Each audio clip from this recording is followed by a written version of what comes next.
ഇന്ന് നമ്മൾ വളരെ എളുപ്പത്തിൽ കുറഞ്ഞ ചേരുവകൾ വെച്ചിട്ട് കുട്ടികൾക്ക് ഇഷ്ടപ്പെടുന്ന രീതിയിൽ എളുപ്പത്തിൽ ഉണ്ടാക്കാൻ പറ്റുന്ന ഒരു സിമ്പിൾ സ്നാക്സ് ആണ് ചെയ്യുന്നത്. ചായയുടെ കൂടെ കഴിക്കാൻ വെറുതെ കഴിക്കാനൊക്കെ നല്ല ടേസ്റ്റ് ആണ്. അപ്പോൾ എങ്ങനെയാണ് ഈ ഒരു ഈസി സ്നാക്സ് റെഡിയാക്കുക എന്നുള്ളത് നോക്കാം. അപ്പോൾ ഈ ഒരു സ്നാക്സ് ഉണ്ടാക്കാനായിട്ട് 1 കപ്പ് മക്രോണിയാണ് ഇവിടെ എടുത്തിട്ടുള്ളത്. ആദ്യം ഇതൊന്ന് വേവിച്ചെടുക്കാനായിട്ട് കുറച്ച് വെള്ളം വെച്ച് തിളപ്പിച്ചിട്ടുണ്ട്. ഇനി അത് ഇതിലേക്ക് ഇട്ട് കൊടുക്കാം. അതിൻ്റെ കൂടെ തന്നെ ആവശ്യത്തിനുള്ള കുറച്ച് ഉപ്പ് ഇട്ട് കൊടുക്കണം. അതുപോലെ തന്നെ ഒരു ടേബിൾ സ്പൂണിൻ്റെ അടുത്ത് ഓയിൽ ഒഴിച്ചു കൊടുക്കുക. ഒരുപാട് ഒട്ടിപ്പോവാതെ കിട്ടാൻ വേണ്ടിയിട്ടാണ്. എന്നിട്ട് നല്ലോണം ഒന്ന് മിക്സ് ചെയ്തിട്ട് ഇനി അടച്ച് വെച്ച് വേവിച്ചെടുക്കുക. സാധാരണ നമ്മൾ പാസ്തയൊക്കെ റെഡിയാക്കാൻ വേണ്ടിയിട്ട് ഇത് വേവിച്ചെടുക്കണ്ടല്ലോ, അത്ര തന്നെ സമയം തന്നെ മതിയാകും ഇത് വേവിച്ചെടുക്കാനായിട്ട്. അതായത് അതുപോലെ തന്നെ വെന്ത് കിട്ടിയാൽ മതി. ഇപ്പോൾ ഇത് പാകത്തിന് വേവായിട്ട് കിട്ടിയിട്ടുണ്ട്. ഇതിലുള്ള വെള്ളം ഒന്ന് കളയാനായിട്ട് ഒരു അരിപ്പ പാത്രത്തിലേക്ക് ഒഴിച്ചു കൊടുക്കുക. എന്നിട്ട് അതിൻ്റെ മുകളിലൂടെ കുറച്ച് പച്ചവെള്ളം കൂടെ ഒഴിച്ചിട്ട് ഒന്നങ്ങ് കഴുകിയെടുക്കണം. അതായത് അത് ഒട്ടി പിടിക്കാതെ ആ ഒരു കൊഴുപ്പ് അങ്ങ് പോയി കിട്ടാൻ വേണ്ടിയിട്ടാണ് കേട്ടോ. സാധാ പച്ചവെള്ളം കുറച്ച് മുകളിലൂടെ ഒഴിച്ചു കൊടുത്താൽ മതി. എന്നിട്ട് ഇതിലത്തെ വെള്ളമൊക്കെ ഒന്നങ്ങ് ഉറ്റി തീരുന്ന സമയത്ത് ഇതൊരു പരന്ന പാത്രത്തിലേക്ക് ഇട്ട് കൊടുക്കുക. ഒരുപാട് ഡ്രൈ ആയി ഉണങ്ങാൻ വേണ്ടി വെയിറ്റ് ചെയ്യേണ്ട കേട്ടോ. കാരണം ഒരുപാട് അങ്ങ് ഉണങ്ങിക്കഴിഞ്ഞാൽ നമ്മൾ ഇതിലേക്ക് പൊടികൾ ഇടുന്ന സമയത്ത് അതിൽ പിടിക്കില്ല. അപ്പോൾ ആ ഒരു ചെറിയ നനവോട് കൂടി തന്നെ ഒരു പാത്രത്തിലേക്ക് ഇങ്ങനെ പരത്തി ഇട്ട് കൊടുക്കാം. എന്നിട്ട് ഇനി ഇതിലേക്കൊരു 2 ടേബിൾ സ്പൂൺ മൈദപ്പൊടി മുകളിലൂടെ ഇട്ട് കൊടുക്കാം. അതിൻ്റെ കൂടെ തന്നെ ഒരു 2 ടേബിൾ സ്പൂൺ കോൺഫ്ലോറും കൂടെ ഇട്ട് കൊടുക്കുന്നുണ്ട്.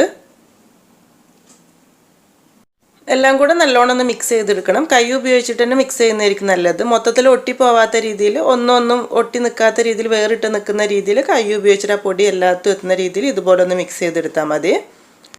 ഇങ്ങനെ ആക്കിയെടുത്തതിന് ശേഷം ഇനി ഓയിൽ ചൂടാക്കിയിട്ട് ഫ്രൈ ചെയ്തെടുത്താൽ മതി. അപ്പോൾ നല്ല ചൂടായിട്ടുള്ള ഓയിലിലേക്ക് ഇട്ട് കൊടുക്കുക. എണ്ണയ്ക്ക് നല്ല ചൂടുണ്ടാവണം.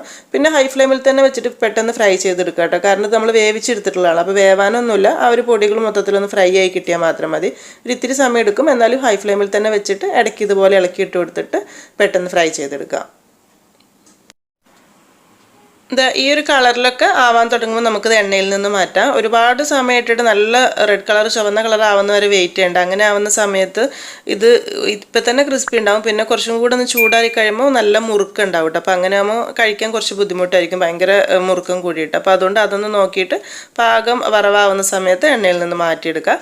ഇപ്പോൾ നമ്മൾ രണ്ടാമത്തെ ബാച്ചും ഫ്രൈ ചെയ്ത് ഇവിടെ റെഡിയാക്കി എടുത്തിട്ടുണ്ട്. നല്ലൊരു ഫ്ലേവറിന് വേണ്ടിയിട്ട് ഒരു 3-4 വെളുത്തുള്ളി ഒന്നങ്ങ് ചതച്ചെടുത്തിട്ടുണ്ട്, തോലോട് കൂടിയിട്ട് തന്നെ. അത് ഈ എണ്ണയിലേക്ക് ഇട്ടൊന്ന് വറുത്തെടുക്കുക. നമ്മൾ മിച്ചറൊക്കെ ഉണ്ടാക്കുന്ന സമയത്ത് വറുത്തെടുക്കുന്നുള്ള ആ ഒരു രീതിയിൽ. കുറച്ച് കറിവേപ്പിലയും ഇതിൻ്റെ കൂടെ തന്നെ ഇട്ട് കൊടുക്കാം. 2-3 വറ്റൽമുളകും ചെറുതായിട്ട് മുറിച്ചിട്ട് ഇട്ട് കൊടുത്തിട്ടുണ്ട്. എല്ലാം കൂടെ ഒന്നങ്ങ് വറുത്തെടുത്താൽ മതി. അപ്പോൾ ഇതും ഒരു സൈഡിലേക്ക് മാറ്റി വെക്കാം. അടുത്തത് ഇതിലേക്കൊരു മസാല റെഡിയാക്കാനായിട്ട് ഒരു 1-1.5 ടീസ്പൂൺ മുളക് പൊടി എടുക്കുക, എരിവ് നോക്കിയിട്ട്. കുറച്ച് ഉപ്പ് ഇട്ട് കൊടുക്കണം. ഉപ്പ് ഒരുപാട് വേണ്ട, കാരണം നമ്മൾ മക്രോണി വേവിച്ച സമയത്ത് കുറച്ച് ഉപ്പ് ഇട്ടിട്ടുണ്ടല്ലോ. അപ്പോൾ അതിനൊരു ചെറിയ ഉപ്പ് ടേസ്റ്റ് ഉണ്ട്. അപ്പോൾ ഈ മസാലയ്ക്കുള്ളത് മാത്രം മതിയാകും.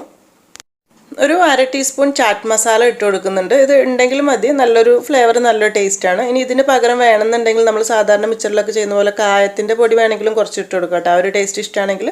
എന്നിട്ട് ഇതെല്ലാം കൂടെ ചേർത്തിട്ട് നല്ലോണം മിക്സ് ചെയ്യുക.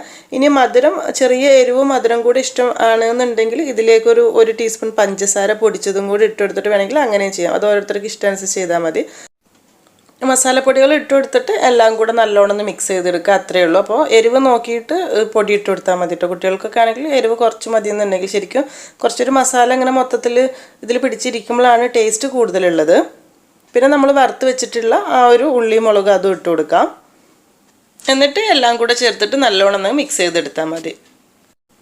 ഇതുപോലെ ഒന്ന് കുടഞ്ഞെടുക്കുകയാണെങ്കിൽ എല്ലായിടത്തും ഒരേപോലെ മസാല എത്തിക്കിട്ടിക്കോളും.